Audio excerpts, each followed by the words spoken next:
Hi, saya Mala, Klinik Nurse Dr. Purani.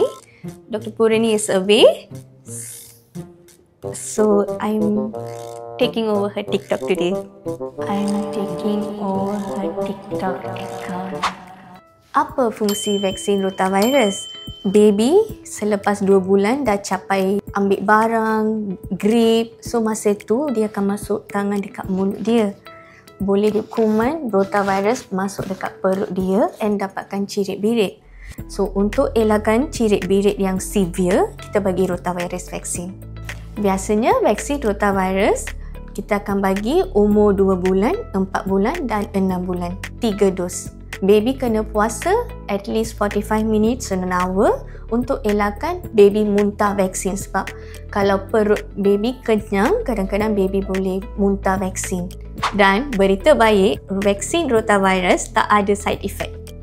Harap ibu bapa faham pasal vaksin rotavirus. Untuk tips pediatrik selanjutnya, boleh follow akaun TikTok saya. Oops, sorry, Dr. Purani. Bye.